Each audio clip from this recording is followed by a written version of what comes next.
Tonight you will meet 6 incredible young people who embody the very best of what the club programs and a club experience can accomplish. They all come from different backgrounds, all from different neighborhoods, and all have different stories to share. But they all are unified in the fact that they found their voice when they walked through the doors of the Boys and Girls Clubs of the Midlands.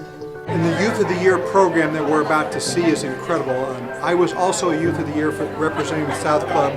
Had the opportunity to win the regional for the Midwest region, and actually went out to DC and met President Ford in the White House in the Rose Garden where he made the final selection. The experience that gave me, a young kid from South Omaha who didn't have a lot of vision early in life, but through the clubs had that opportunity to grow, take those opportunities and seed the vision with them and move forward in my life.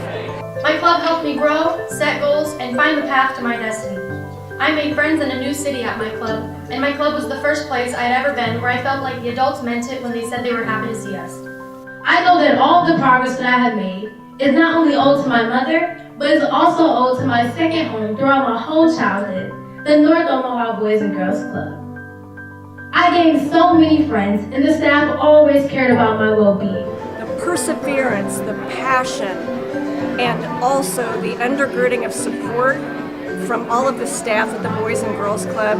You see where those things connect, and you hear these stories that capture your heart, but also stories that make you realize that these Youths of the Year are going to go and change the world. 5 years ago, in addition to the adoption, my aunt gave me another invaluable gift, showing the blue door to the Carter Lake Boys and Girls Club. I like to think of it as my blue door. Since then, the club has given me a safe place and has started laying a path for me that will undoubtedly lead me to future success.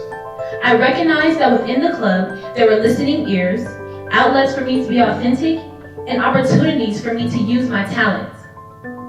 Home did not have to be limited to a place to sleep at night, because I found home within the club. We helped them very simply, voting, marching, exercising our First Amendment. We, the Youth of America, helped them by rising together and making our voices heard. Let us lift them. Let us rise. I see that these kids are going to Tennessee and Stanford and Georgia and Texas and all these in Iowa and all these incredible places in the Army and all these incredible places. And I think that's phenomenal, but you have to promise us one thing, and that is you make your way back to Omaha, Nebraska after you're done. And now we'd like to recognize the Boys and Girls Club of the Midlands 2018 Youth of the Year. Juana Mora Valdavino.